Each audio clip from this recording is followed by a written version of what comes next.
Un peu de fermentation ajoute du carburant à la matière existante. Un peu de fermentation va multiplier le biome intestinal. Si vous le fermentez au-delà d'un certain point, alors ça va créer son propre biome, pas soutenir votre biome. Je sais que c'est une pente glissante dans le monde occidental. Ça, ce sont les pires choses à manger. Quel est l'effet des aliments fermentés sur notre capacité à percevoir? Est-ce que c'est quelque chose qu'on devrait éviter dans certains cas? Une étude récente a montré que les gens qui consomment une grande variété d'aliments fermentés comparé à un groupe qui optimise l'apport en fibres, le groupe avec les multiples aliments fermentés a une meilleure flore intestinale et moins de marqueurs inflammatoires. Ce que je recommanderais à tout le monde, c'est qu'une chose aussi importante qu'avoir une alimentation principalement végétale, c'est d'y inclure divers aliments fermentés. Voyez, toute fermentation à base animale, quand je dis fermentation à base animale, il y a des cultures où la viande est fermentée. Littéralement, la décomposition est considérée gastronomique. Il y a des parties du monde où elle est mangée comme ça. C'est la pire manière de la manger. Mais dans ces cultures, c'est devenu gastronomique parce que c'était des cultures qui étaient dans un froid extrême ou isolées du reste du monde durant une grande partie de l'année. S'ils voulaient manger, ils ont dû apprendre à apprécier et à manger de la viande en décomposition. Autrement, ils seraient morts probablement à l'époque.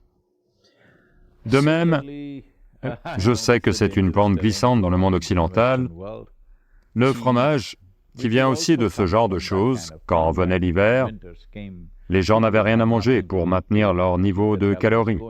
La seule façon, c'était le fromage. Ça, ce sont les choses les plus terribles à manger, si vous voulez mon avis, si vous pensez à la perception. Quand on regarde la perception, la façon de voir ça, c'est que tout ce qui rend ton corps lourd et opaque dans ton expérience, qui te fait sentir que ton corps peine à digérer ça, ce n'est pas bon pour ta perception. Parce que le corps est fait comme ça. Si n'importe quelle activité demande trop d'énergie et d'effort, les autres activités vont diminuer. C'est aussi simple que ça. Supposez que tu utilises ton téléphone pour regarder des tas de vidéos. Quand tu veux passer un appel, il n'y a plus de jus, la batterie est vide. C'est exactement pareil. Tu l'utilises trop à un niveau, à un autre niveau diminue. Donc maintenir le processus digestif, qui est un processus de survie, le maintenir où il doit être, ni plus ni moins, est important. Un peu de fermentation va multiplier le biome de l'intestin de bien des façons. Donc, en ce qui concerne les aliments fermentés, ils doivent être sous votre contrôle. Par exemple, en Inde du Sud, un aliment fermenté qui est consommé quotidiennement au petit déjeuner, c'est l'idli, le dosa. Si tu vas au nord de Bangalore, on ne veut pas y toucher, en tout cas moi non. Parce qu'une chose, c'est que l'idli est comme une balle de golf. Dans le sud, l'idli est comme une fleur. En allant vers le nord, il devient une balle de golf. Tu pourrais jouer avec. Et ils ne savent pas fermenter. Ils le fermentent toujours trop. Donc, au sud, ça devient difficile là aussi. Autrement, toute femme à la maison le savait. Elle va juste, toujours avec le petit doigt, elle le touche comme ça. Non, ça ne peut pas être utilisé. Elle le savait simplement. Ou si tu n'es pas très sensible, si tu le sens, si ça a dépassé un certain point, tu sauras que c'est fermenté à un point où il ne faut pas le manger. Donc ce genre de choses fermentées, on les offre toujours à nos plantes en fleurs, parce qu'elles fleurissent mieux quand elles reçoivent cette pâte fermentée. Mais une fois qu'on voit que c'est fermenté au-delà de ça, on ne le mange pas. Une autre chose, c'est le lait caillé. C'est fermenté juste une nuit. Ça doit être encore doux. Si ça devient aigre, un peu d'aigreur, ça va. Si ça dépasse ça, on n'en mange pas. Parce que si tu le fermentes au-delà d'un certain point, alors ça crée son propre biome. Ça ne soutient pas ton biome. Un peu de fermentation ajoute du carburant à la matière existante. Votre estomac ou votre tube digestif, c'est de la fermentation. Mais c'est une certaine... La fermentation est une certaine culture, d'accord? Est-ce le bon mot, monsieur? C'est une culture, c'est une certaine culture. Donc tu veux cultiver ça d'une certaine façon qui soit bénéfique pour toi, pas simplement le cultiver n'importe comment. Si tu as l'impression que ton estomac s'est transformé en brasserie, alors... Quoi? Vous parlez de perception. Si vous parlez de perception, ton estomac doit envoyer des signaux pour devenir de plus en plus alerte et vif. S'il te rend comme ça, alors où est la perception? Donc une chose, c'est que tout aliment fermenté d'origine animale, normalement, on n'en mange pas du tout. Si tu dois absolument en manger, un peu de yaourt, mais fermenté seulement une nuit, entre 6 et 8 heures. Si c'est l'été, juste 4 à 5 heures. C'est comme ça qu'on fermente, très prudemment. Si les gens veulent prendre leur repas à 1 heure de l'après-midi en été, ils vont le mettre à fermenter le matin à 8 heures, 9 heures, parce que les températures sont élevées. Aux saisons plus fraîches, ils vont le mettre à fermenter juste avant de se coucher le soir. Le lendemain, ce sera prêt. Et cette chose fermentée, comment tu la traites? Ces jours-ci, tout ça est perdu. Les gens à ma table, j'essaie toujours de les sensibiliser à cela. Dans nos maisons, s'il y a un yaourt qui vient juste de devenir ferme, tu ne peux pas juste y planter une cuillère comme ça. Tu dois délicatement le prendre d'un côté. Il nous disait toujours, c'est vivant, tu dois le manier doucement. Juste d'un côté, tu te sers et tu en prends. Parce que c'est de la vie, c'est vivant. Tu ne peux pas juste la planter comme ça et te servir. Voyez, les États-Unis ont beaucoup à faire. Je comprends pourquoi c'est devenu comme ça, parce que c'est une affaire de 200, 250 ans. Quand ils sont arrivés, les gens sont arrivés ici sur une terre sauvage. Ils ont mangé assis n'importe où, ils ont mangé debout n'importe où. Aujourd'hui encore, ils le font. Ce n'est pas nécessaire. Ils ont atteint un certain niveau d'éducation, de civilisation, de richesse. Maintenant, vous devez faire ce qui est le mieux pour vous. Je vais vous raconter mon expérience. Un jour, je conduis à Washington, dans le quartier des affaires, pas dans la partie politique, là où sont les PDG et avocats et autres. Je ne sais pas ce que sont ces gens. Peut-être des PDG, tous des jeunes gens de moins de 35 ans, tous des jeunes, clairement du genre grande université, et vu leurs habits et leur façon d'être, ils sont tous fortunés.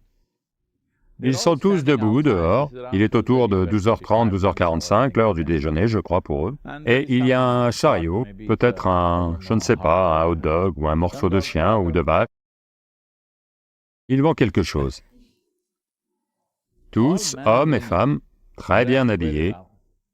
Ils sont tous debout là, leur nourriture à la main, et comme ça, ils déchiquetent leur nourriture. J'ai juste vu ça, j'en ai eu les larmes aux yeux. Qu'est-il arrivé à ces gens? Ils sont fortunés, ils peuvent au moins s'asseoir par terre et manger comme il faut. Non, ils déchiquetent leur nourriture comme... Même une bête sauvage ne mangera pas comme ça. Ceci n'est pas bien. La façon dont tu manges est aussi importante que ce que tu manges, parce que toi et ta nourriture n'êtes pas deux choses séparées. Ton corps, la nourriture que tu manges, la terre que tu foules, l'eau que tu bois et l'air que tu respires, ces choses ne sont pas différentes de toi, c'est la même matière ici. Elle nous donne juste une expérience individuelle. Si vous la traitez avec autant d'amour que vous traitez vos enfants, si vous ne pouvez pas la considérer divine, au moins si vous la traitez avec autant d'amour que vous traiteriez vos enfants, ça vous fera des choses fantastiques.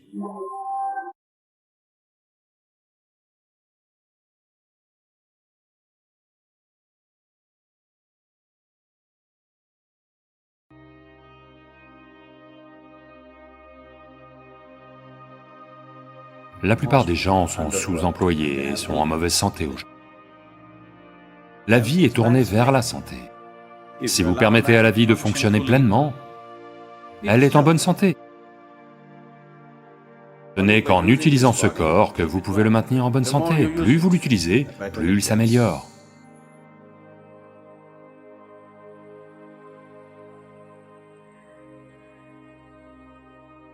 Il y avait un jeune médecin un jour. Il va voir son chef de service et lui dit qu'il a quelques difficultés avec le diagnostic d'un patient. Alors son chef de service lui dit, « Oh, nervosité et vomissement, n'est-ce pas? Oui, mais je ne trouve aucune raison médicale à ces problèmes de nervosité et de vomissement. » Alors le chef de service suggère ceci. Tu lui demandes s'il joue au golf. S'il y joue, tu lui demandes d'arrêter.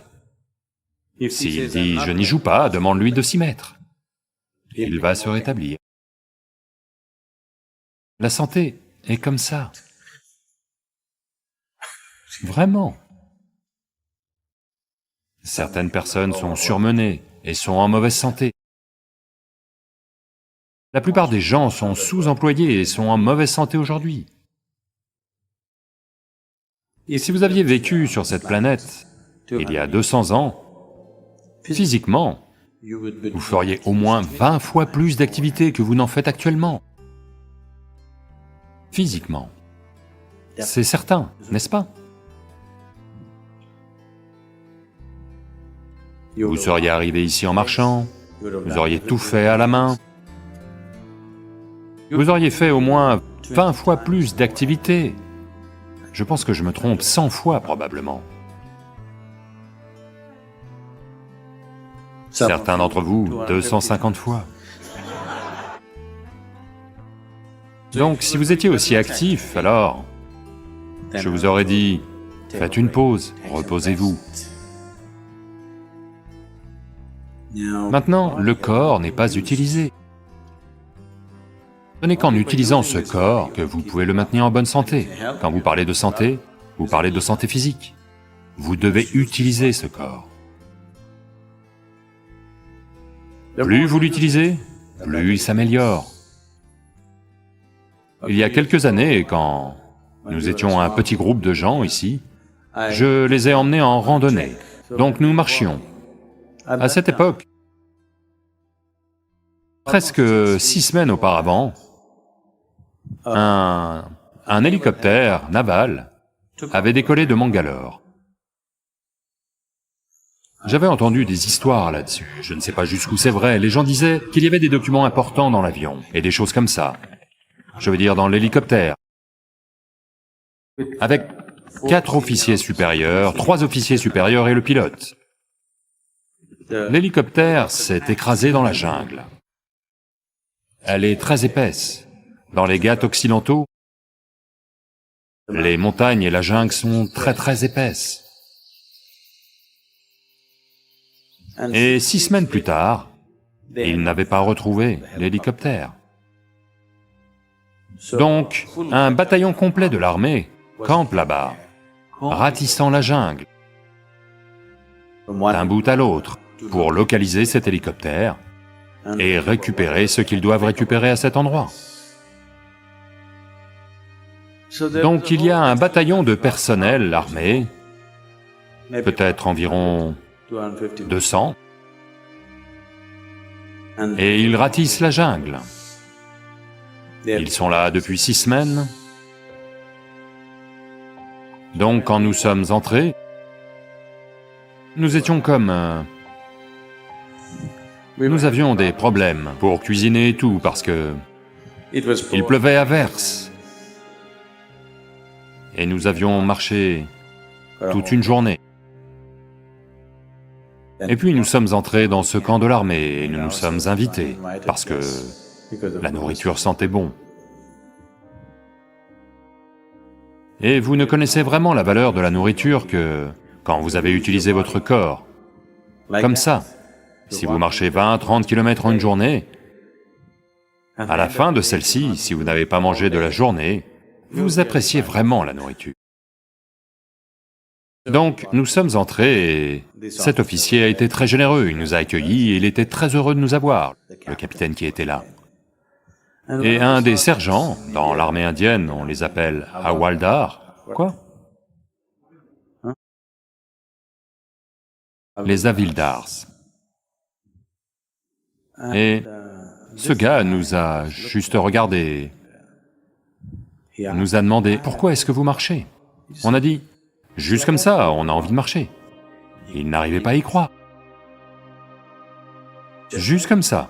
On est ici depuis 6 semaines, on n'attend qu'une chose, c'est que cette fichue histoire se termine. Tous les jours, on doit marcher 20, 30 km à la recherche de ce fichu hélicoptère que nous n'arrivons pas à trouver. Et vous, vous marchez juste pour le plaisir? Il ne nous croyait tout simplement pas. Est-ce possible que quelqu'un marche juste pour le plaisir? Les ampoules aux jambes et... vous savez? Il n'arrivait tout simplement pas à y croire. Et il ne comprend pas que ce qu'il fait à l'armée sous la forme d'un exercice forcé le maintient en si bonne santé et en si bonne forme. Oui, il ne comprend pas ça. Donc, la santé. Une des choses les plus simples à propos de la santé est juste d'utiliser le corps. Si vous utilisez suffisamment le corps a tout pour créer la santé pour lui-même. Cela veut-il dire que c'est tout, rien d'autre ne va m'arriver, je serai en parfaite santé? Je dirais que si physiquement on utilisait notre corps autant qu'on le devrait, je dirais que 80% des maladies sur cette planète disparaîtraient. 80%. Parmi les 20% restants, 10% sont dus au genre de nourriture que les gens mangent. Ils changent leurs habitudes alimentaires, cela veut dire qu'il ne resterait plus que 10% des maladies. Celles-ci sont causées par divers facteurs. L'un est karmique, l'autre pourrait être atmosphérique, et il y a d'autres choses qui ont pu se produire dans le système. Cela peut être examiné. Parmi tous les malades, si 90% d'entre eux recouvrent la santé simplement en utilisant le corps et en mangeant comme il faut, 10% pourraient facilement être pris en charge. Mais maintenant, il y a tellement de maladies parce qu'on ne mange pas comme il faut, ou on mange très bien et on n'utilise pas le corps comme il faut. Donc, à part cela, il y a d'autres aspects dans la vie. Pour le dire très simplement, en exerçant votre corps, si vous faites juste ceci 1000 fois par jour, faites juste ceci 1000 fois par jour, et au bout d'un mois, voyez comment votre main fonctionne bien. Rien d'autre. Asseyez-vous juste ici et faites ceci 1000 fois par jour. Au bout de 30 jours, vous verrez que votre main fonctionne merveilleusement bien. Si vous faites cela avec votre cerveau,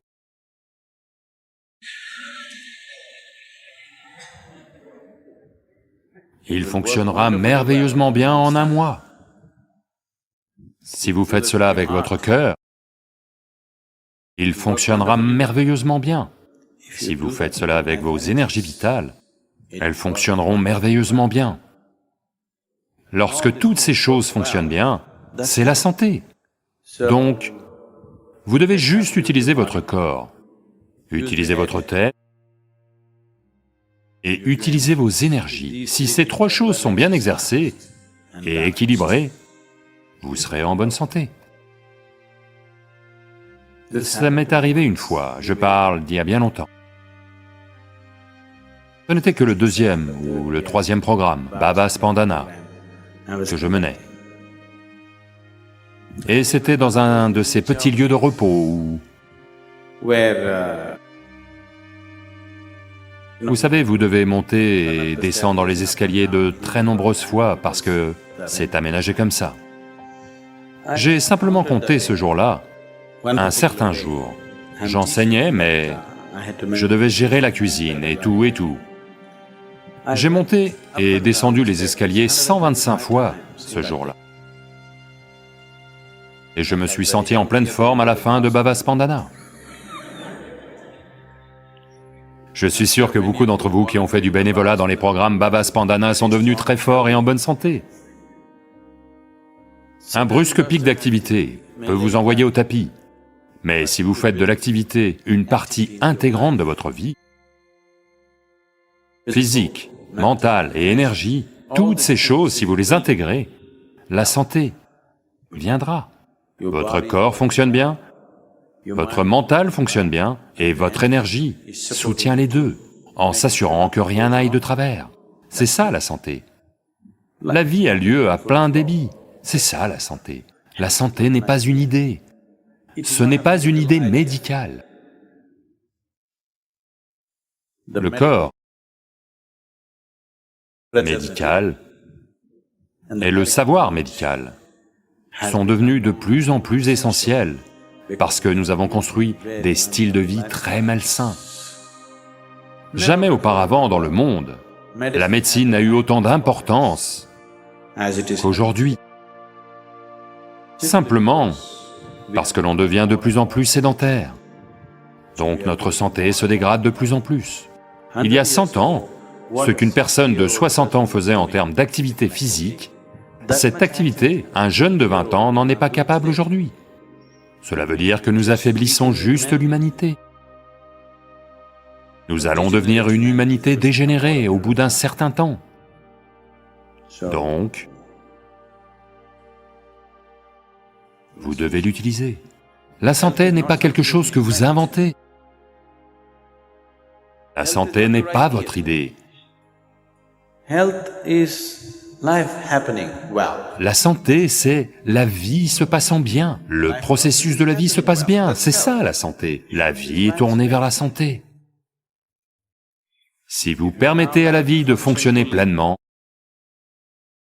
elle est en bonne santé.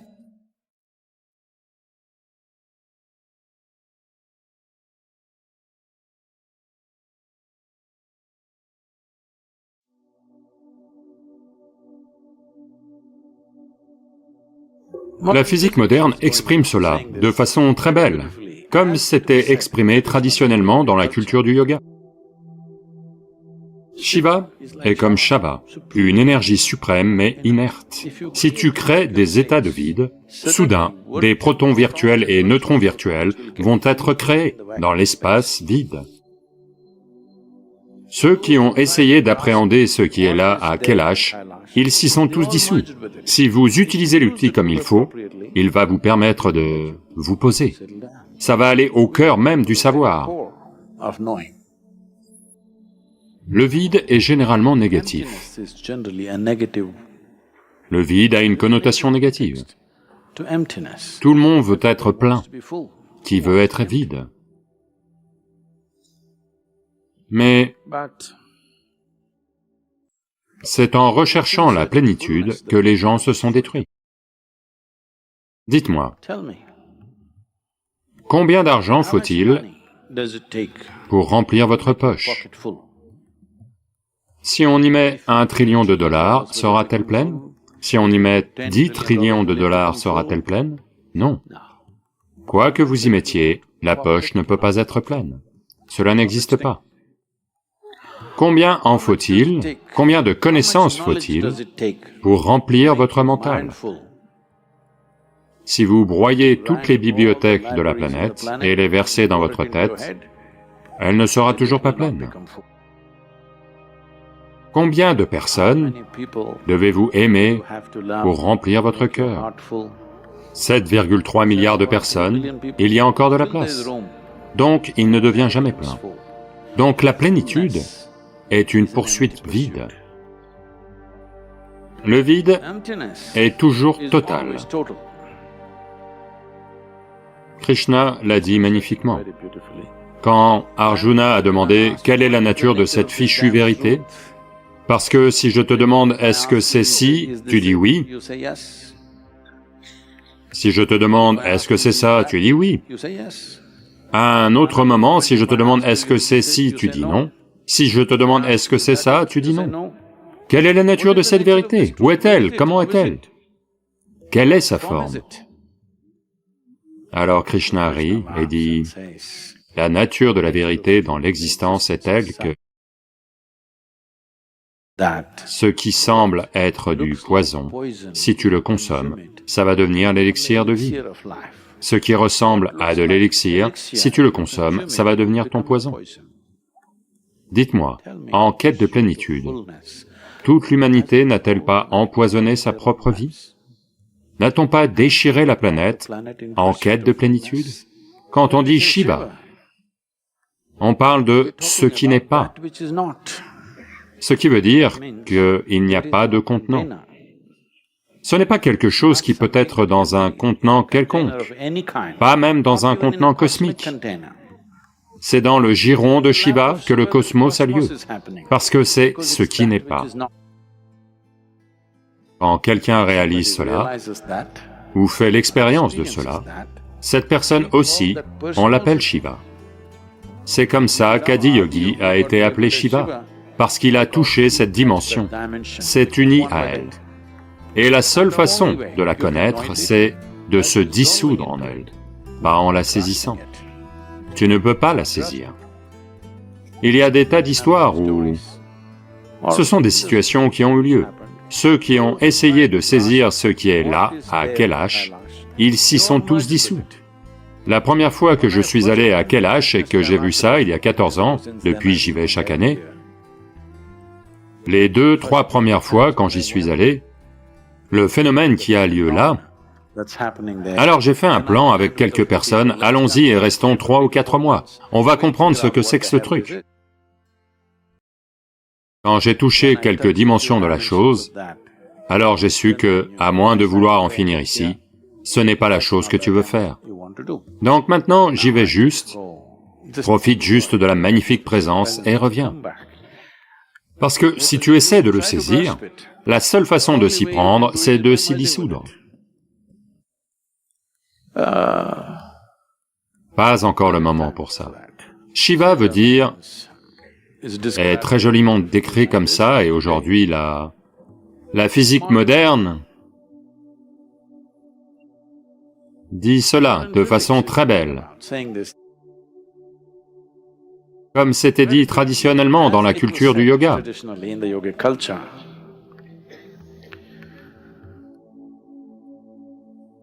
Shiva est comme Shava. Shava veut dire un corps mort, c'est-à-dire inerte. Il n'est pas actif, juste inerte. Une énergie suprême, mais inerte. Donc, l'histoire est la suivante. Shiva est juste allongé là. Shakti, elle est une émanation de lui, mais elle s'est mise à danser. Et soudain, il s'est réveillé. Comme elle a dansé sur son corps. Il s'est réveillé en rugissant, donc on l'a appelé Rudra. Ensuite, il s'est un peu calmé. Alors on l'a appelé Hara. Ensuite, il s'est vraiment posé dans un état de stabilité éternelle. Alors on l'a appelé Sadashiva, ce qui veut dire toujours Shiva. Il y a un parallèle. Aujourd'hui, les scientifiques nucléaires, ou pas dans le sens de... Aujourd'hui, quand on dit nucléaire, les gens ne pensent qu'à l'énergie, pas dans ce sens. La physique fondamentale parle de cela. Si tu crées des états de vide, c'est-à-dire des états de néant absolu, si tu... pas à l'intérieur de cela, autour de cela, si tu fais passer des charges électriques, soudain, des protons virtuels et des neutrons virtuels vont être créés dans l'espace vide. Dans l'espace où il n'y a absolument rien, pas même une charge électrique. La charge électrique ne fait que danser autour. À cause de cela, des protons virtuels et des neutrons virtuels apparaissent. Cela veut dire qu'il est possible de créer quelque chose dans ce néant absolu. Donc, c'est ce qui est dit traditionnellement. Shiva était allongé, totalement inerte. Vous verrez des images comme ça en Inde. Shiva est étendu, comme mort. Shakti est debout sur sa poitrine, en train de danser. C'est l'image qu'ils ont créée. Quand l'énergie a agi, soudain, cet espace inerte a explosé d'activité en rugissant. Donc il a été appelé le rugissant, ou Rudra au départ. Il est malheureux que tout doive être authentifié par des fragments d'informations que la science a extraits de l'existence. C'est précieux pour la technologie, mais pas précieux pour la réalisation. Les meilleurs scientifiques du monde savent qu'ils n'ont rien compris. Il n'y a que les scientifiques des manuels qui pensent qu'ils savent tout.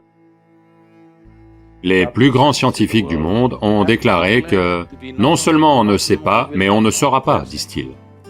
Parce que ils savent qu'avec les moyens actuels d'exploration, ils savent où ça va s'arrêter. L'utile, tu peux l'explorer. Le savoir, tu ne peux pas l'explorer avec la méthodologie que vous avez. Vous ne devriez pas essayer de le saisir. Vous devez vous poser en lui. Si vous vous posez en lui, posez en lui, posez en lui, ça va aller jusqu'au cœur du savoir. Combien de temps, combien d'années ça va prendre?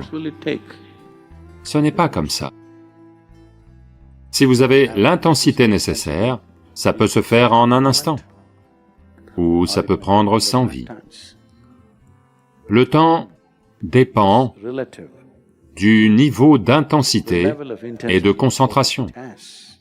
Tout le problème ici, c'est que la plupart, parce que malheureusement l'éducation est entièrement axée sur l'intellect.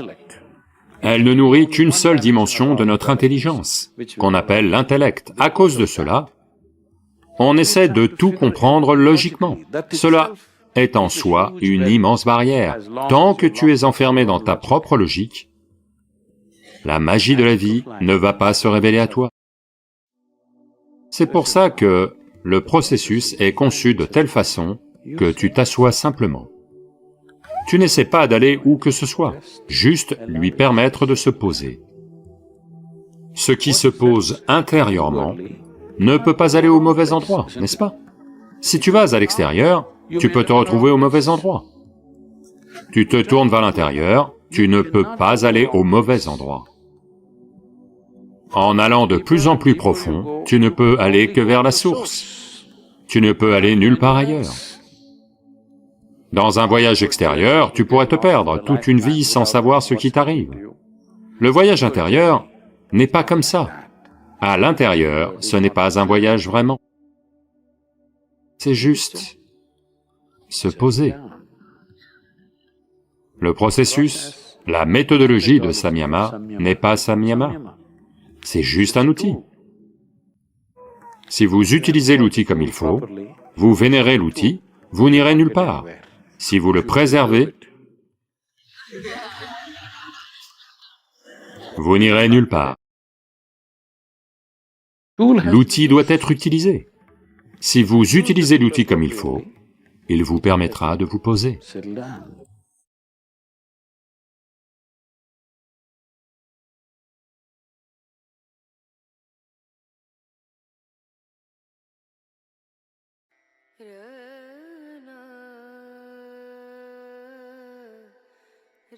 Le truc, c'est que vous devez comprendre cette culture. Malheureusement, tout a été abîmé et gâché. Nous sommes un pays sans Dieu, nous sommes un pays sans aucune morale. Il n'y a pas de moralité dans ce pays. Nous avons pu vivre ainsi, et vraiment bien vivre, parce que il y a eu une très grande élévation de la conscience. Tout pouvait être vu simplement tel que c'est. Les gens étaient guidés par leur conscience, pas par la morale, pas par la peur du châtiment, simplement par le sens de la vie. Donc comme la société était comme ça, on pouvait parler de tout, n'importe où, et ça ne posait aucun problème. Maintenant, ce n'est pas le cas en ce moment, c'est autre chose. Mais c'est ainsi que cette culture et cette nation ont évolué. Il a fallu des milliers d'années de travail pour amener cette masse de gens à cet état-là. Mais lentement cela change. Parce que maintenant, nous avons adopté la morale occidentale, où une chose est bonne, une chose est mauvaise, une chose est Dieu, une chose est diable, une chose est haute, une chose est basse, une chose est pure et une chose est impure. Il n'y avait rien de tel dans cette culture. Nous voyions simplement la vie juste telle qu'elle est. Combien faire de quoi dans votre vie est un choix individuel. Si vous... Parce que nous avons clairement compris la nature du mental humain. Dans ce mental, si vous dites « quelque chose est mauvais, n'y pensez pas, cela va devenir le travail à plein temps ». Dans le mental de vos amis. Pour n'importe quel mental, si vous dites « ne pensez pas à cela », ils ne penseront qu'à cela. Les gens qui n'avaient pas compris la nature du mental humain ont introduit la morale dans la vie. Les gens qui avaient compris le mental tel qu'il est, dans cette culture, nous n'avons jamais dit que quelque chose est bon ou mauvais. Nous disons seulement c'est comme ça que c'est. Combien vous faites de quoi dans votre vie est un choix individuel. Quelle quantité cette personne-ci mange et quelle quantité cette personne-là mange est un choix individuel. Mais maintenant, les médecins occidentaux nous disent que nous devrions tous manger tant de calories. Ceci est absurde. Ce n'est pas la façon dont le corps fonctionne. Si vous mangez, disons que vous mangez 1 kilo de nourriture, le même type de nourriture, disons la même alimentation. Vous faites peut-être le même poids tous les deux, peut-être. Disons que vous faites le même poids, vous mangez tous les deux 1 kilo de nourriture, ça ne va pas bien passer. Chez une personne, cette quantité passera peut-être bien, chez une autre personne, peut-être que seulement un demi-kilo passera bien, et elle maintiendra tout de même son poids.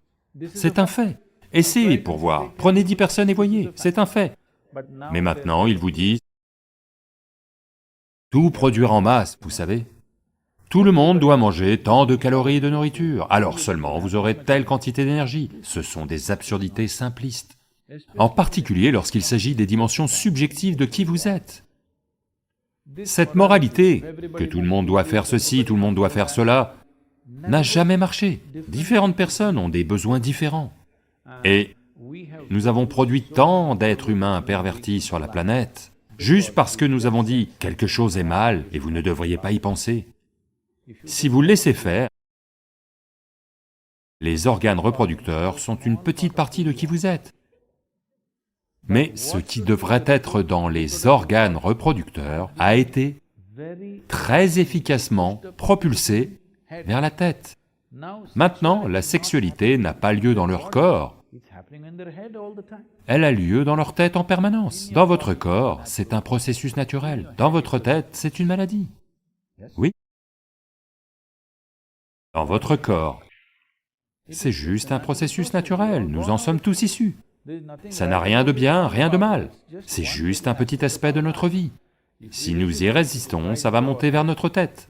Et maintenant, il semble que toute la vie tourne autour de ça.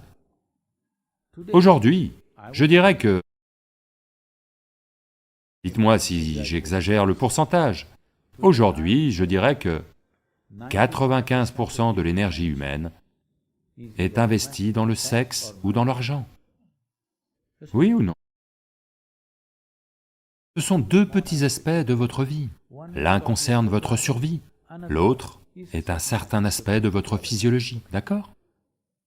Ça a pris une telle ampleur, parce que quelqu'un vous a dit que ces deux choses sont mal, on n'a jamais vu ça comme ça, donc quelqu'un a écrit un texte sur ça.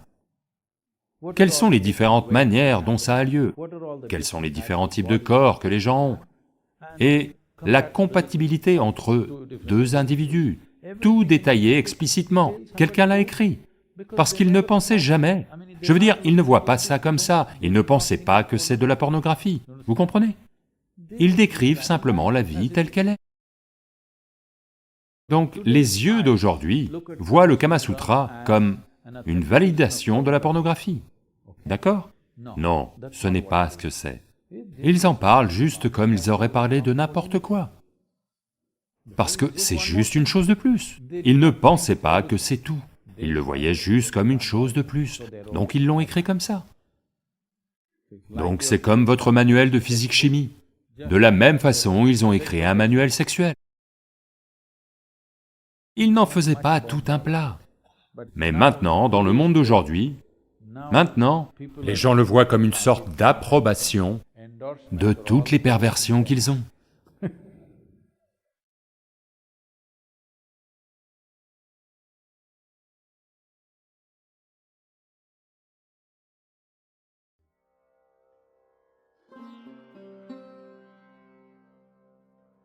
mais il doit être puni.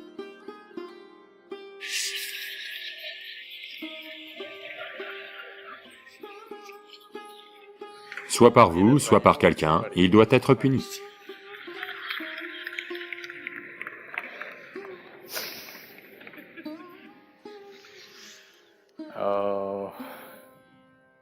Quel genre de punition donnez-vous normalement aux gens? Assez de punitions ont déjà été données, n'est-ce pas? Elles ont déjà été données. La laideur, la méchanceté, le traitement silencieux, tout a eu lieu. Alors quelle punition supplémentaire voulez-vous donner? Votre truc, c'est qu'il n'y a pas de remords de l'autre côté. Il n'y a pas de remords de l'autre côté parce que les gens font ce qu'ils veulent faire, pas ce que vous voulez qu'ils fassent. Toujours. Et ce n'est peut-être pas dans votre intérêt, mais ils font ce qu'ils veulent faire. C'est bien, c'est mal, je ne vais pas entrer dans la moralité de cela. Je veux que vous compreniez la mécanique de la situation. Les gens font ce qu'ils veulent faire. Maintenant, vous pensez qu'il doit être puni. Probablement, ils n'ont enfreint aucune loi, autrement ils seraient de toute façon punis. Ils rompent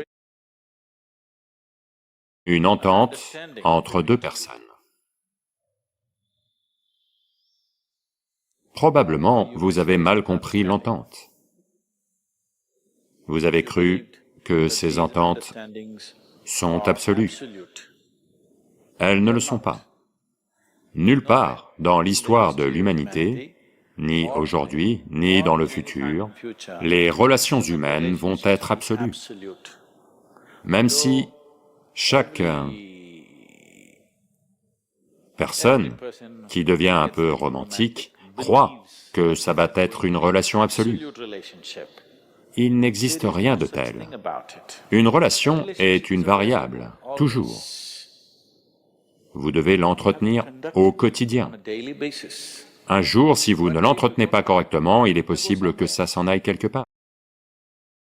Oui ou non? Non, s'il vous plaît, regardez cela tel que c'est. Vous devez l'entretenir correctement. Donc, non, je fais de mon mieux. Manifestement, quelqu'un pense que votre mieux n'est pas assez bien pour eux. Je veux que vous en veniez à bout, ce n'est pas à propos... Je ne dis pas que ce qu'ils font est bien ou mal, ce n'est pas à moi de le dire. Tout ce que je dis, c'est la façon dont les êtres humains ont fonctionné pendant des siècles, et fonctionnent encore comme ça. Je dis que tout d'abord, vous devez comprendre que les relations ne vont jamais, jamais être absolues. Elles vont être variables, c'est du jonglage que vous devez faire. Si vous jonglez avec 5 balles, parfois une va tomber. Ça demande beaucoup de savoir-faire et d'attention, oui ou non? Vous êtes mariés, beaucoup d'entre vous, ça ne demande pas beaucoup de savoir-faire et d'attention? Si vous ne prêtez aucune attention, vous ne comprenez pas ce qu'il se passe. Il faut beaucoup d'attention, n'est-ce pas? Quelqu'un vient de m'appeler d'un pays d'Europe. Et « Sadhguru, je ne fais que du ménage, venez et sauvez-moi. Emmenez-moi dans votre ashram. Je ne fais que du ménage. » Elle fait la vaisselle et d'autres choses. Eh bien, très aisée, mais elle a eu 4 enfants. Donc, il y a tout le temps quelque chose à faire, sans fin. Et aujourd'hui, la femme de ménage n'est pas venue, donc vous devez faire la vaisselle. 4 enfants sont là. Vous devez faire la vaisselle, vous devez tout laver. Donc, je dis, vous devez comprendre ceci. Une relation est une réalité variable, ce n'est pas une réalité absolue. Si vous voulez avoir une relation absolue, vous devez entretenir des relations avec les morts. C'est la raison pour laquelle beaucoup de gens choisissent Dieu, parce que c'est un absolu. Vous pouvez le gérer comme vous voulez. Si vous ne pensez pas à lui pendant 10 jours, le 11e jour, si vous pensez à lui, il est encore là. Vous faites ça à votre mari, à votre femme ou à quelqu'un d'autre, alors quelque chose d'autre va arriver. Vous êtes parti, vous avez été occupé, vous avez oublié Dieu pendant 3 ans, à nouveau vous pouvez penser, encore là. Donc, si vous voulez avoir une relation absolue, vous ne devriez pas choisir les êtres humains. Les relations humaines sont variables, elles nécessitent beaucoup d'attention. C'est pourquoi certaines personnes décident que dans leur vie, elles n'ont ni le temps ni l'énergie de gérer ce genre de choses, donc elles prennent une autre voie, où il n'y a pas de telles obligations. Elles ferment les yeux, elles sont par elles-mêmes, elles ne se soucient pas des gens qui les entourent, de ceux qui les entourent. Donc, vous ne pouvez pas faire ça. Je pense que c'est mieux. En essayant de punir quelqu'un, vous allez seulement finir par vous punir vous-même. Ils font ce qu'ils veulent faire. C'est mieux que vous regardiez ce que vous voulez vraiment faire de votre vie. Vous n'avez pas à y réagir et faire quelque chose de stupide comme eux. Vous devez juste vous asseoir et regarder ça. Quand vos illusions sont brisées, vous êtes désillusionné, là, maintenant. C'est une très bonne chose. Si vos illusions sont brisées, ça veut dire que la vie vous rapproche de la réalité, n'est-ce pas? Donc, c'est une opportunité pour vous de vous asseoir et de vous demander « Quelle est la nature de ma vie? Pourquoi ça l'est ?» Voyez, ce fragment de vie est un fragment de vie complet, n'est-ce pas ainsi? Est-ce la moitié d'une vie? Êtes-vous une demi-vie ou une vie complète? Une vie complète. Pourquoi se sent-elle si incomplète? Qu'elle a besoin d'une autre personne pour remplir cette vie. Pourquoi? Il est temps de regarder ça, n'est-ce pas? Si c'est une vie complète, elle est complète par elle-même. Mais là maintenant, vous avez fait en sorte qu'elle ne puisse pas exister avec celui-là et celui-là, sans celui-là et sans celui-là et sans celui-là. Donc quelque part, c'est une vie incomplète. Ou du moins, elle n'a pas réalisé la plénitude de sa nature, n'est-ce pas? C'est un fragment de vie complet. Emballé avec le Créateur et la création ensemble, une excellente combinaison. Si vous... c'est l'occasion. Quand la vie frappe à votre porte, comme ça, c'est le moment de regarder plus profondément, plutôt que de réagir et d'essayer de réparer quelqu'un d'autre. Punir quelqu'un d'autre ne va pas transformer votre vie. Ça ne va pas rendre votre vie magnifique de quelque façon que ce soit. Une certaine satisfaction maladive que vous aurez pendant 2 jours, après quoi vous vous sentirez coupable de ça aussi. Oui. Au début, lorsque cette émotion est forte, ça vous donne de la satisfaction. Après un certain temps, quand vous regardez en arrière, vous avez honte de vous-même. Donc, n'allez pas dans ce sens, c'est une occasion. Quelqu'un ouvre une dimension spirituelle pour vous. Vraiment. Quelqu'un vous fait prendre conscience de la fragilité de toutes ces choses.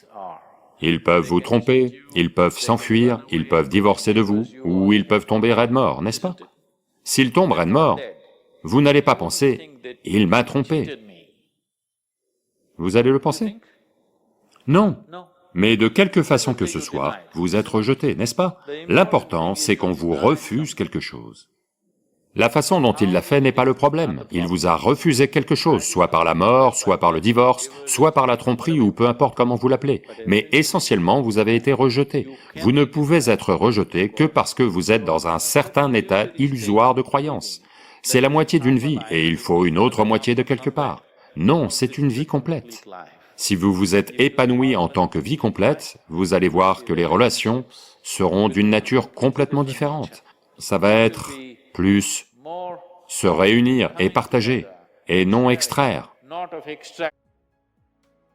Ça doit se transformer. Si ça doit se transformer, vous devez vous transformer. C'est une opportunité énorme que quelqu'un vous a donnée. Arrêtez d'utiliser ces mots, « quelqu'un m'a trompé ». Dites simplement que quelqu'un vous pousse vers la réalité ultime à partir d'un état illusoire. Nous devons remercier cette personne. Vous devez être reconnaissant. Au lieu de vous maintenir dans l'illusion, au lieu de vous maintenir dans votre vie ou dans une existence tout entière, si vite ils vous font réaliser ça. Autrement, vous l'auriez su au moment de votre mort. Oui. Vous l'auriez su au moment de votre mort. Quand vous êtes en train de mourir, « J'ai peur, pourquoi ne viens-tu pas avec moi ?» Il va dire « Non ». Donc, plutôt que de l'apprendre au dernier moment, c'est mieux de le savoir maintenant.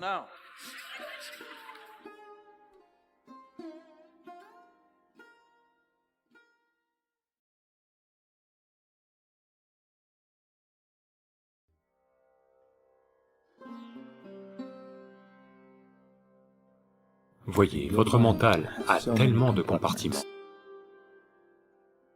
La plupart d'entre eux n'ont pas été ouverts. Tout ce que vous avez perçu, tout, même si vous l'avez perçu inconsciemment, c'est toujours là. Quelques personnes en ont peut-être fait l'expérience. Elles arrivent quelque part et c'est presque comme si elles savaient déjà tout de ce lieu. Alors, qu'est-ce que le déjà-vu? Vous avez le sentiment que vous allez quelque part, ou vous voyez quelqu'un ou une certaine situation, vous avez l'impression d'avoir déjà été là, ou de déjà connaître ça, ou connaître cette personne, ou chose, ou expérience, ou quoi que ce soit. 90% du temps, ça pourrait être juste un processus psychologique. Voyez, votre mental a tellement de compartiments. La plupart d'entre eux n'ont pas été ouverts. La plupart. Vous savez, les gens deviennent schizophrènes, et il y a eu des gens qui ont eu plus de 30 personnalités différentes. Vous savez? Plus de 30 personnalités. Ils jouaient 30 personnalités complètes, dans tous leurs détails, sans le moindre effort. Pas seulement 30, si vous voulez, vous pouvez en jouer 3 millions, parce que le mental est à ce point complexe. Si vous ouvrez tout, si vous voulez jouer 3 millions de rôles, vous pouvez jouer 3 millions de rôles. Mais ça a lieu sous forme de maladie, donc c'est un problème. Si ça avait lieu consciemment, il n'y aurait pas de problème, n'est-ce pas? Et beaucoup de gens jouent des rôles consciemment aussi, n'est-ce pas? Donc, il y a de très nombreux espaces dans la tête que vous ne connaissez pas. Une chose avec votre mental, c'est que tout ce que vous avez perçu, tout, même si vous l'avez perçu inconsciemment, c'est toujours présent. Vous marchez juste dans la rue, vous conduisez sur la route, à 110, 130 km/h, la plupart des choses, vous pensez, vous ne les remarquez même pas consciemment. Mais tout ce que la caméra de l'œil voit, elle le capture et c'est stocké pour toujours. Ce n'est peut-être pas consciemment là, mais tout est là. Il en va de même pour les 5 sens. Chaque son que vous avez entendu, chaque odeur que vous avez sentie, chaque goût que vous avez goûté, et tout ce que vous avez touché et ressenti, tout est enregistré et conservé, et une grande partie de cela est inconscient. Comme il y a tant d'informations à l'intérieur, elles pourraient coïncider avec quasiment tout ce que vous voyez dans le monde. Et ça pourrait... Si vous gravitez vers quelque chose, le mental peut créer cette illusion que vous avez déjà été là, parce qu'il a toutes les informations nécessaires pour créer une scène comme celle-là. Il a tout en lui-même pour le faire. Donc je dirais que 90% du temps, c'est un processus psychologique, mais il peut y avoir eu parfois... Certaines personnes ont pu en faire l'expérience.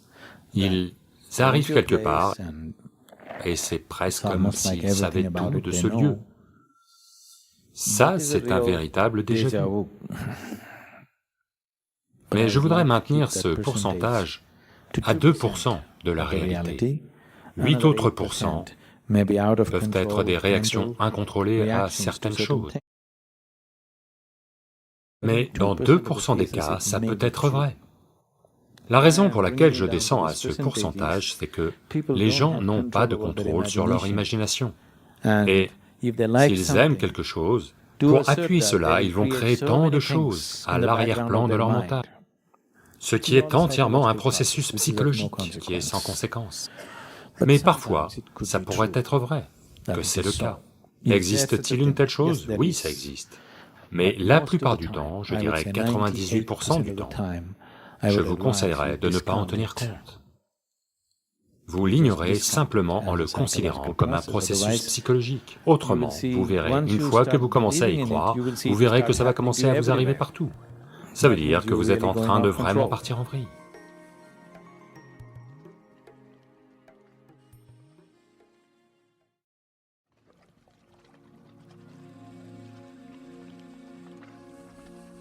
Ma question se situe dans le domaine du mental.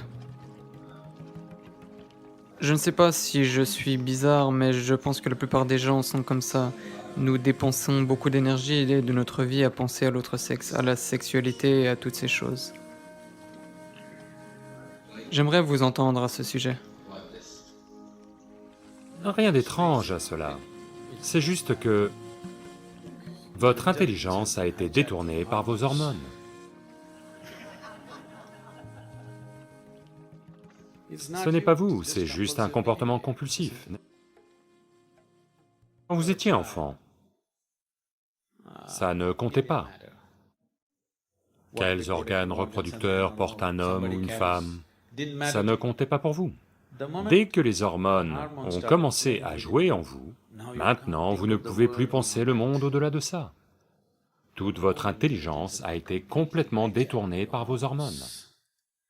Et vous verrez, au-delà d'un certain âge, lorsque ces hormones, le jeu des hormones, diminue, à nouveau, ça ne compte pas, et vous regardez en arrière, vous ne pouvez pas croire que vous étiez celui qui faisait tout cela. Le corps ne connaît qu'une chose, la survie et la procréation. Il ne connaît rien d'autre, n'est-ce pas? Votre corps connaît-il autre chose?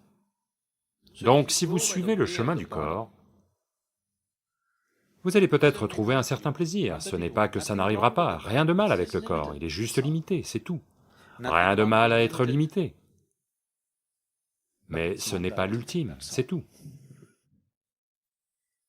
Est-ce un crime d'être limité? Ce n'est pas un crime, rien de mal. Et vous allez toujours vivre une vie inépanouie, c'est tout. Peu importe ce que vous avez, combien vous avez, vous allez quand même vivre une vie inépanouie. Maintenant, vous pensez au sexe opposé en permanence. Disons que demain, je vous accorde une bénédiction. Toutes les femmes du monde vous courent après. Vous verrez, vous allez quand même vivre une vie inépanouie. Oui, vous allez quand même vivre une vie inépanouie. Donc à coup sûr, ça ne va pas vous faire passer la barre. Ça va vous rendre... Peut-être qu'un peu de plaisir, un peu de douleur vont avoir lieu.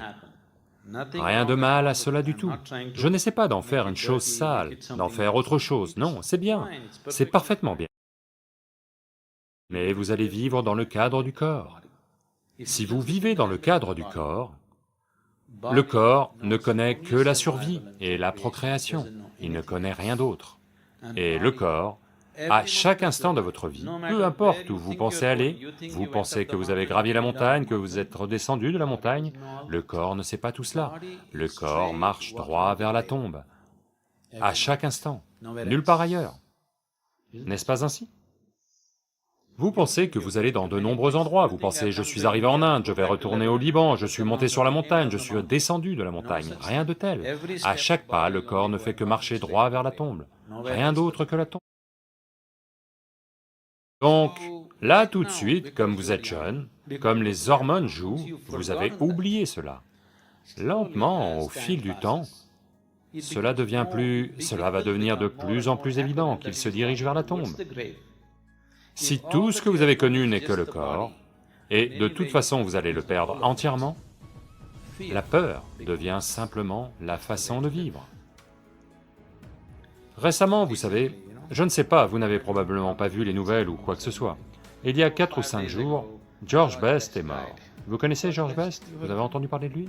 C'était l'un des plus grands footballeurs, il est mort avant le Wellness Programme? Oh d'accord, pardon. Il est mort juste avant le Wellness Programme. J'ai simplement vu quelques coupures de presse sur lui. Ce gars, son nom est Best. C'était un grand footballeur. Un footballeur très naturel, d'accord? Et il s'est donné à fond, complètement à fond pour vivre sa vie, il le décrivait ainsi. Chaque star de cinéma, vous savez, star de cinéma populaire, ou mannequin, ou... Ils ont dit autre chose, quelqu'un d'autre. Pas une célébrité. Il les a tous eus au bras à un moment ou à un autre. Parfois, il avait les trois au bras. Mais à l'âge de 35 ans, c'est un homme tellement brisé et malheureux. C'est un homme tellement brisé, malheureux et frustré, à l'âge de 56 ou 57 ans, il est mort. La mort n'est pas le problème, mais la façon dont vous vivez est le problème, n'est-ce pas? Il a vécu une vie terrible. Il avait tout pour lui, parce que le chemin du corps, si vous essayez de faire du limité l'illimité, vous allez souffrir, il n'y a pas d'autre moyen. Les voies du corps sont très limitées. Si vous essayez d'en faire le tout, vous allez souffrir comme jamais. Donc, vous n'en faites pas tout, vous êtes un peu d'émotion, un peu de mental, un peu de société, et essayez de gérer cela d'une manière ou d'une autre. Mais peu importe ce que vous faites, si vous êtes sincère avec votre vie, vous verrez que vous vivez toujours une vie inépanouie, n'est-ce pas? Donc, rien de mal avec le corps, rien de mal avec les voies du corps, c'est juste très limité. Il ne peut jouer qu'un rôle limité dans votre vie. Si vous essayez de l'étendre à toute votre vie, vous allez souffrir, parce que vous essayez de créer du mensonge. La vérité de la vie, c'est que le corps ne doit jouer qu'un certain rôle dans votre vie. Maintenant, vous essayez de l'étendre partout. Vous allez à coup sûr vous causer de la souffrance. La souffrance viendra d'un million de façons différentes. Les gens qui pensent qu'ils sont simplement parfaits, que rien ne leur arrivera jamais, de telles personnes, vous verrez après un certain temps ce qui va leur arriver. La vie a ses façons de vous plier, et de vous briser, et de vous pétrir, et de vous broyer, d'un million de façons différentes. Des façons les plus inattendues qui soient, elle va vous le faire. Oui, avez-vous vu cela arriver aux gens autour de vous? Oui. Donc, rien de mal avec vos hormones, mais c'est compulsif. Une fois que vous vivez une vie compulsive, vous vivez une vie d'esclave, n'est-ce pas? Oui. Voulez-vous être un esclave? Quelque chose en vous ne veut jamais être un esclave, n'est-ce pas ainsi? Il y a quelque chose en vous qui ne peut pas être esclave. Que vous soyez esclave de quelque chose ou de quelqu'un ou de n'importe quoi. Mais une fois que vous êtes un esclave, sans le savoir, lentement, vous allez commencer à faire une tête de 6 pieds de long. Quand vous étiez enfant, vous étiez comme ça, parce qu'il n'y avait pas tant d'esclavage. Lentement, au fur et à mesure que divers types de compulsions prennent le dessus, sans savoir pourquoi, tout va bien dans votre vie. Votre entreprise va bien, votre famille est bien, vous avez de bonnes relations, vous gagnez de l'argent, tout. Mais petit à petit, votre visage devient de plus en plus long. Vous faites des actes désespérés pour être heureux. À mesure que les gens s'enrichissent et vieillissent, vous verrez qu'ils commencent à faire des choses de plus en plus désespérées pour être heureux, n'est-ce pas ainsi? Oui. Vous n'avez pas vu ce qu'ils font sur la planète. Ne parlons pas de la Lune. Donc, le désespoir grandit de plus en plus parce que vous essayez de faire d'un petit aspect de votre vie, ça ne va pas marcher. Et de nos jours en particulier, la culture devient comme ceci, en particulier les cultures occidentales. On fait du corps le tout. La souffrance est indicible, regardez s'il vous plaît, ils souffrent sans raison. Tout va bien, physiquement tout va bien. Vous ne pouvez pas imaginer plus de facilité au niveau physique. Tout est bien organisé, les soins de santé, les assurances, les voitures, tout le monde a tout ce qu'il faut, mais les gens souffrent énormément, à tel point que quasiment une personne sur 2 ou 3 prend un médicament ou un autre, juste pour maintenir leur équilibre mental. Cela n'est pas la joie.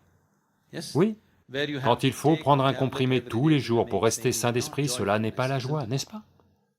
À coup sûr, vous êtes au bord de l'effondrement, tous les jours, parce que vous avez fait d'un petit aspect de votre vie, la vie tout entière, c'est tout. La vie vous fait juste payer l'addition, rien d'autre. Alors n'allez pas dans cette direction, tout doit jouer un certain rôle dans votre vie. Vous essayez d'en faire le tout, ça ne va pas marcher.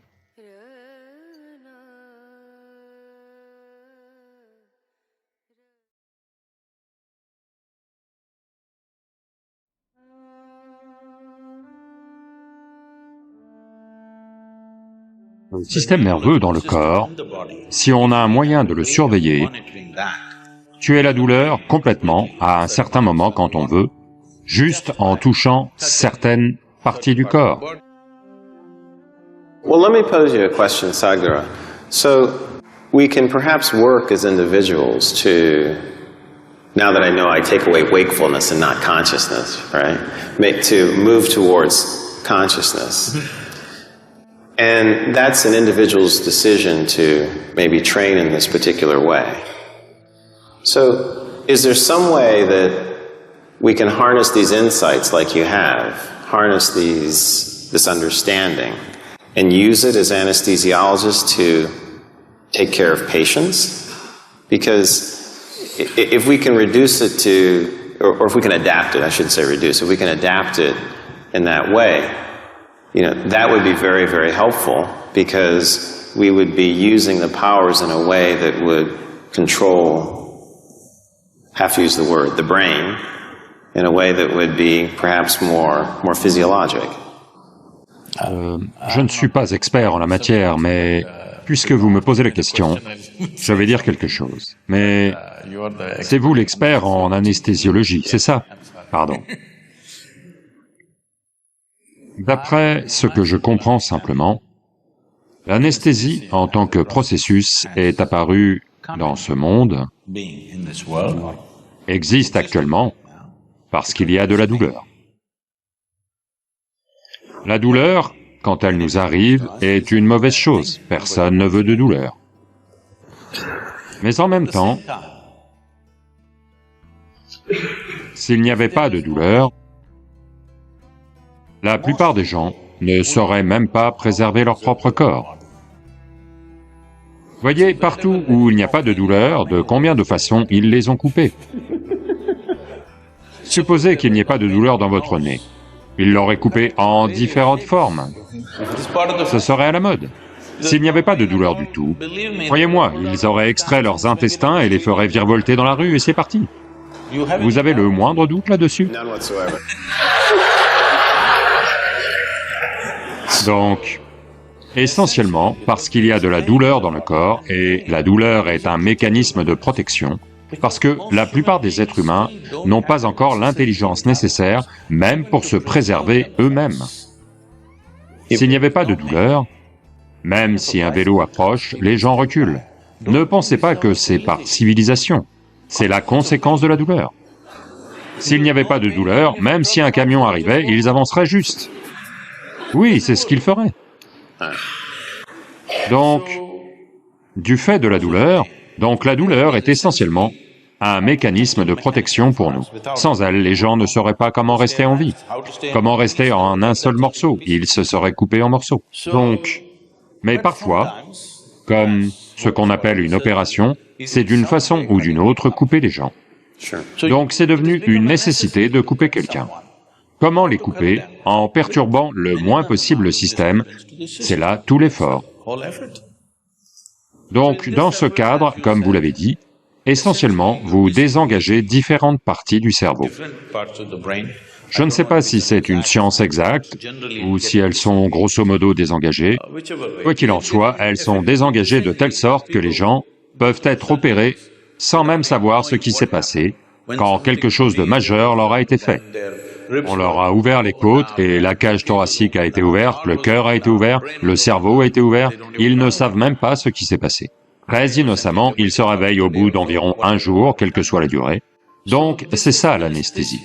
Comment utiliser, voyez, une dimension, parce que quand on parlait dans la salle, quand vous avez dit que, essentiellement, si j'ai tort, corrigez-moi. Vous surveillez les systèmes physiologiques, le rythme cardiaque, la pression artérielle et la température, et quoi que ce soit, les facteurs physiologiques.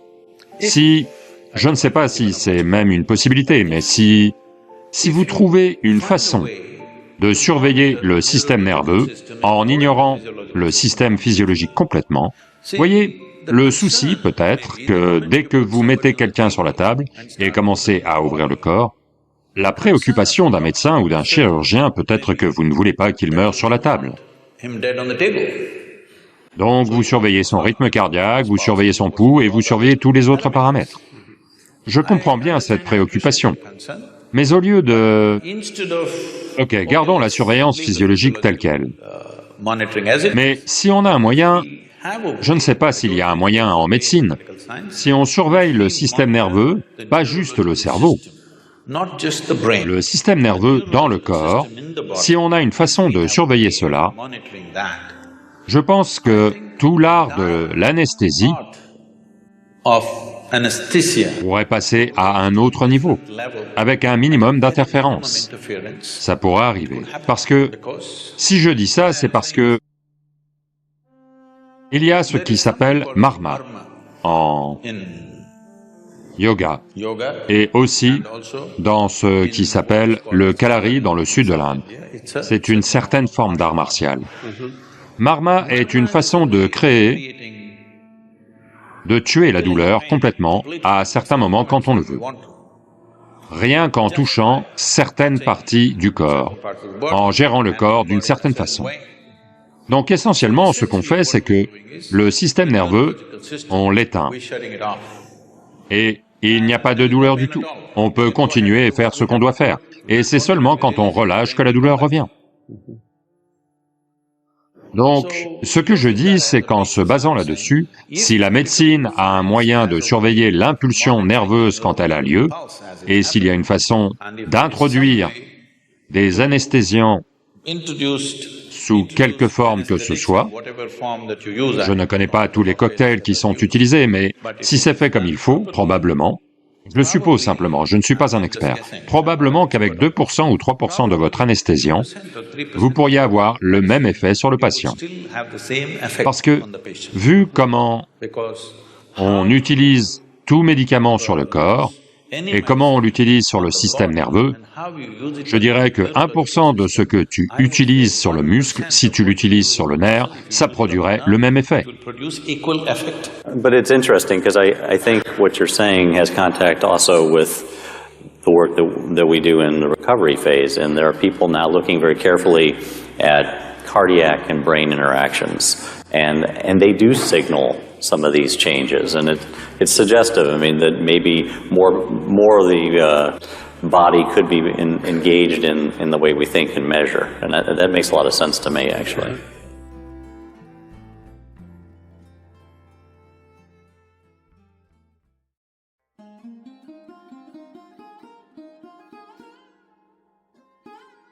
Pourquoi ne lancerais-je pas un nouveau parti? Vous ne m'avez pas demandé de rejoindre les partis existants, au moins c'est une bonne chose.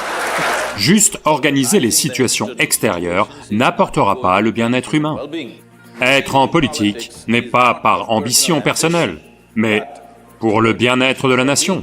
Quel symbole vous me donneriez?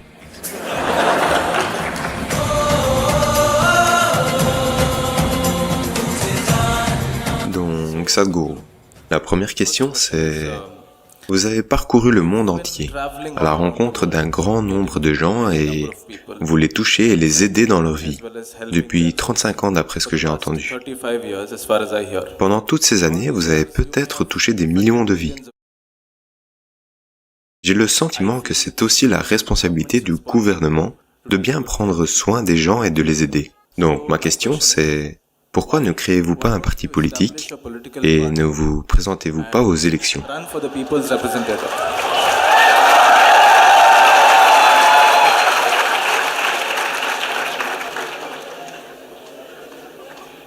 Eh bien, nous avons une perception très déformée de ce qu'est la politique, malheureusement. En grande partie dans le monde, particulièrement en Inde. Si vous faites quelque chose de mal, on dit « Oh, il fait de la politique ». Voyez dans quoi il essaie de me pousser. Mais la véritable perspective de la chose, c'est que le sujet de la politique, c'est de concevoir des politiques. Ça veut dire que vous fixez la direction pour la nation, vers où la nation doit aller, ce qu'elle doit accomplir, où est-ce que les gens doivent arriver? Essentiellement, diriger le navire. Si vous voyez la nation comme un voyage, on va quelque part, quelqu'un doit faire le capitaine. Eh bien, je pense que c'est une des choses les plus importantes qui doit être faite dans le monde, de façon extrêmement responsable et sensée. Eh bien, malheureusement, beaucoup d'entre eux n'ont pas mérité cela. À tel point qu'aujourd'hui c'est devenu comme ça. Si on prononce le mot politique, on dirait qu'on parle de quelque chose de sale. C'est pratiquement comme ça. Donc, cela étant dit, tu es d'accord si je te raconte une blague, ça va? Tu es sérieux mon gars, c'est pour ça que je te demande. Voici ce qui s'est passé. 3 hommes qui ont un âge avancé, qui sont retraités. L'un était chirurgien, l'autre était général, l'autre était politicien. Ils se rencontrent à la maison de retraite. Et ils font une partie de golf, et elle se passe très mal. Alors ils se disent qu'au moins ils vont se raconter de bons ragots. Mauvaise partie, que faire? Au moins de bons ragots. Alors ils commencent et ils disent, le chirurgien dit, de toutes les professions, la plus importante c'est chirurgien. Parce que ce n'est qu'en coupant une côte d'Adam pour en faire une femme que tout ce monde a eu lieu. Donc, qu'est-ce qui peut être plus important que ça? Le métier de chirurgien est le métier le plus important au monde. Alors le général dit, « Oh, allons, il est clairement dit que c'était le chaos, et qu'ensuite, il a fallu introduire de l'ordre avant que cette opération de la côte n'ait lieu. Et qui d'autre qu'un général pour établir l'ordre? De toute évidence, nous étions avant vous, et c'est seulement parce qu'on a établi l'ordre que vous avez pu faire votre opération. » Le politicien dit, « Les gars, vous n'y comprenez rien. Et qui est-ce qui a créé le chaos? »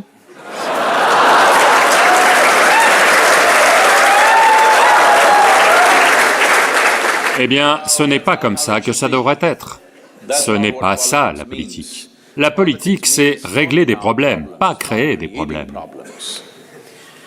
Donc, pourquoi ne lancerais-je pas un nouveau parti? Vous ne m'avez pas dit de rejoindre les partis existants, au moins c'est une bonne chose.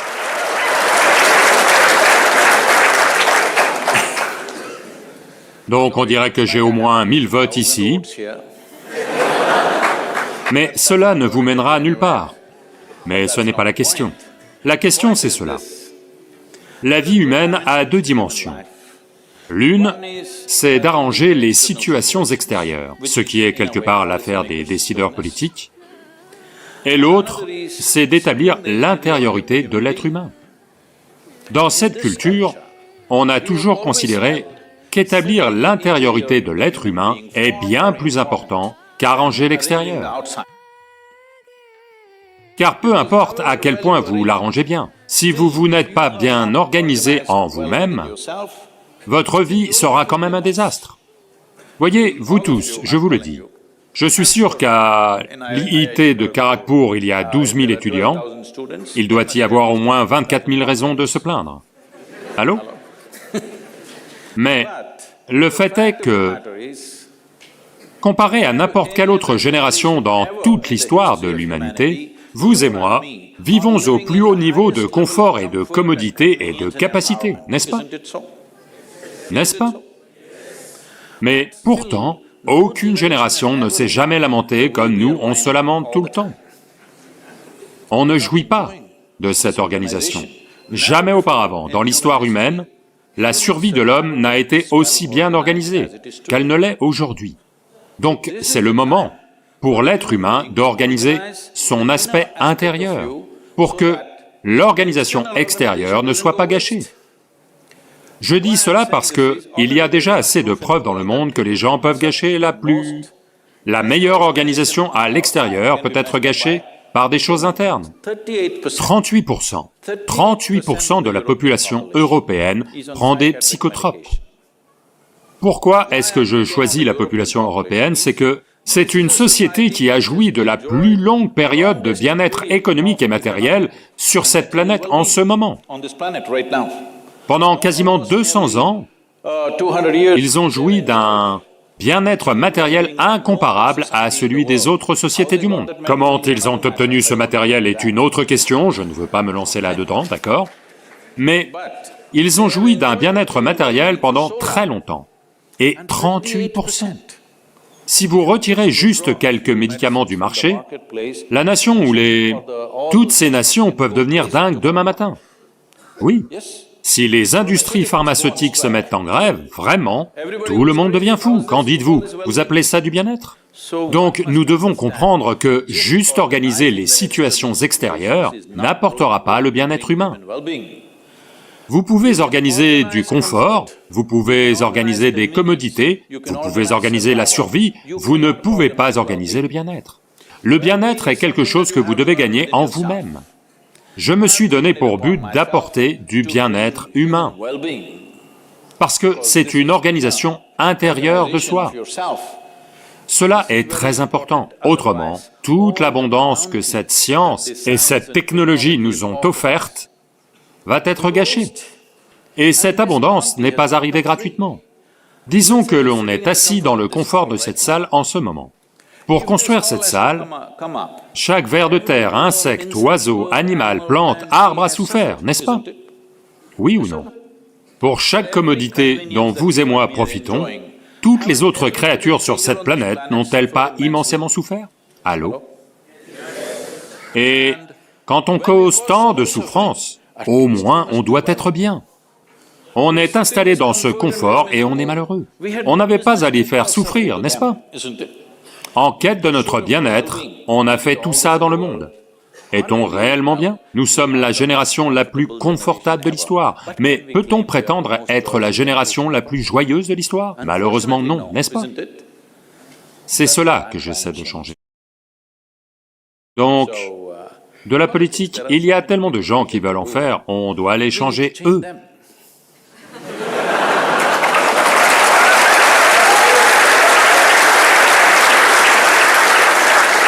Que être en politique ne soit pas par ambition personnelle, mais pour le bien-être de la nation.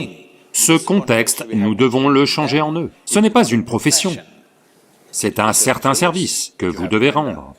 Donc, si ce contexte change dans leur mental et leur cœur, ce qu'on essaie de changer, cela sera plus important que si je lance un autre parti. Je pense qu'il y a trop de partis. Même la machine à voter électronique se plaint parce que il n'y a pas assez de place pour tous les partis. Ils n'arrivent pas à trouver assez de symboles. Quel symbole me donneriez-vous? Donc, il dit un turban. Dans ce cas, seuls les Sardarji vont voter pour moi.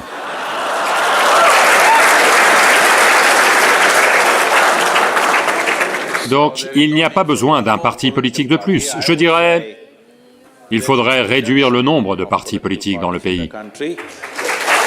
2 ou 3 ou 4. Pas 200 partis. Ça ne fait que désorienter les gens, ils ne savent même pas pour qui voter. Comme votre tonton a lancé un parti, comment pouvez-vous ne pas voter pour lui? Vous ne connaissez pas son idéologie, vous ne connaissez pas sa politique. Ce qu'est sa vision pour la nation, rien, mais c'est votre tonton. Donc si je commence, tous les millions de gens qui sont d'une façon ou d'une autre attirés par moi, ils ne sauront pas ce qu'est ma vision, pourquoi je veux lancer ce parti politique. Sadhguru, on va voter pour lui. Je ne veux pas créer ces bêtises.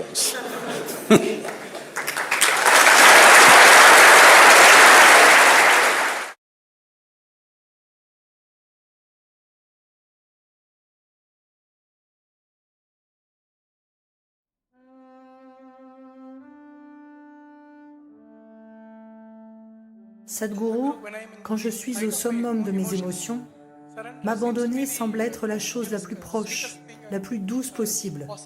Et quand je suis dépassé par des tas de choses, c'est éclipsé. Est-ce que je peux consciemment m'abandonner?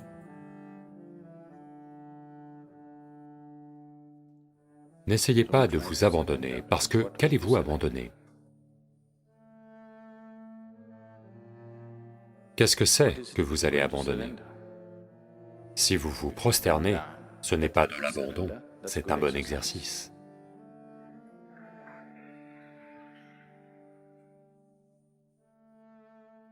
Si vous déclarez « je me suis abandonné », C'est un horrible ego. Donc, comment allez-vous vous abandonner? Qu'allez-vous abandonner? Qu'avez-vous à abandonner tout d'abord? C'est à partir d'une certaine réalisation que l'abandon a lieu. C'est quand vous...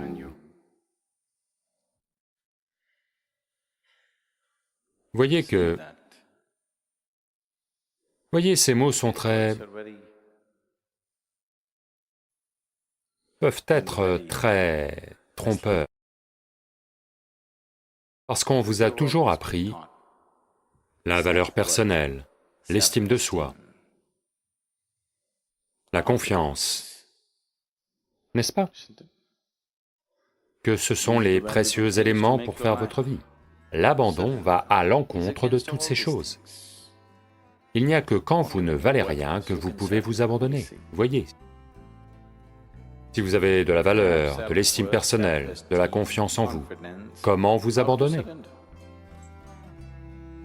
Mais pouvez-vous vivre sans confiance? Pouvez-vous vivre sans vous estimer? Ou sans un certain sentiment d'avoir de la valeur? Là, tout de suite, non.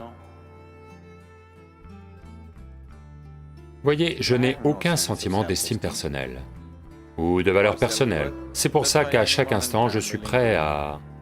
Si besoin, l'instant d'après, je suis prêt à partir. Parce que je ne pense pas que ceci vaille quoi que ce soit. Personnellement, je ne pense pas que c'est le moindre intérêt de maintenir ceci. Mais comme ça semble utile pour de nombreuses vies autour de nous, on le fait continuer. Mais il n'y a pas d'estime de soi. Parce que le sentiment de soi lui-même est parti, alors où est l'estime?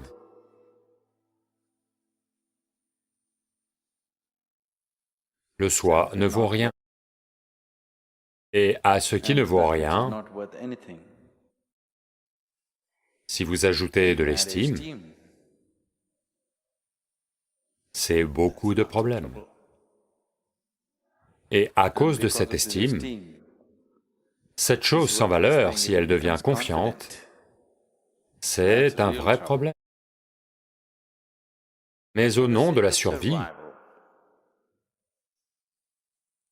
comme les gens ont cru, les gens l'ont seulement cru, ce n'est pas vrai. Les gens ont cru qu'à moins de croire en vous-même, vous ne pouvez pas survivre. Ce n'est pas vrai. Ce n'est pas vrai de façon essentielle.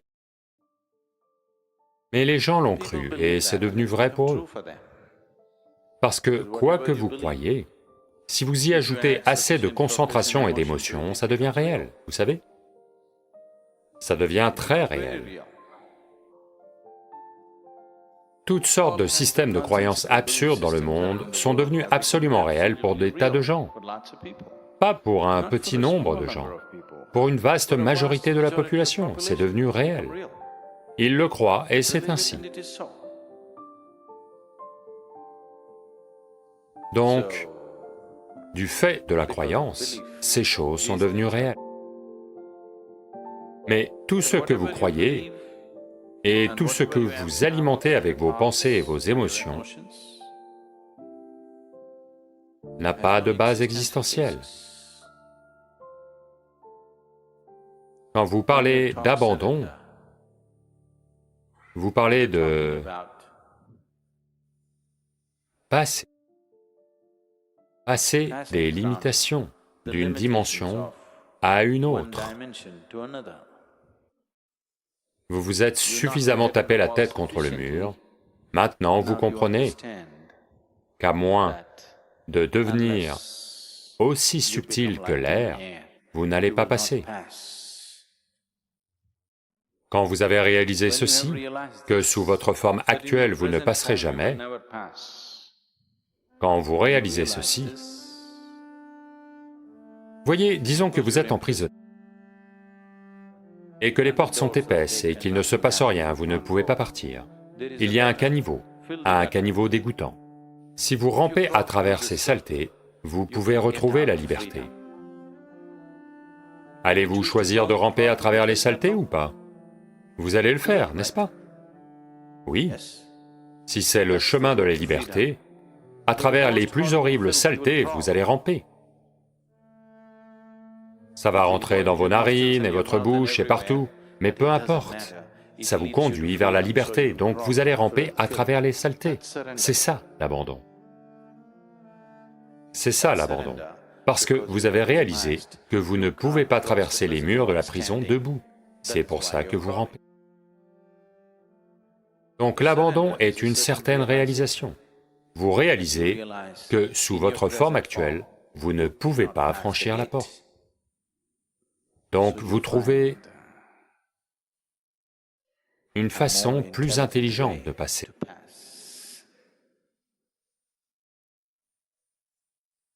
Cela ne viendra pas en le cultivant.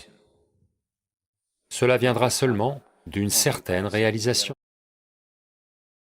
Soit à partir de votre intelligence, soit parce que la vie vous a suffisamment moulu, soit parce que vous êtes assez fou pour tomber amoureux de façon débridée, pas de façon conditionnelle, pas de façon raisonnable, pas de façon sympa, de façon insensée.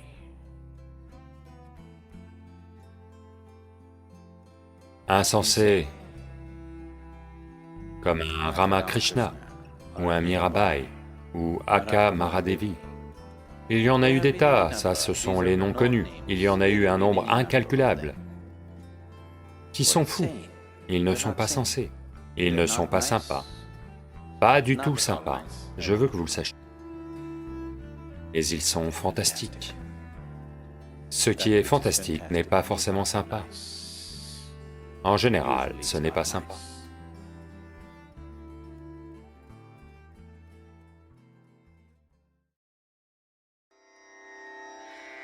Re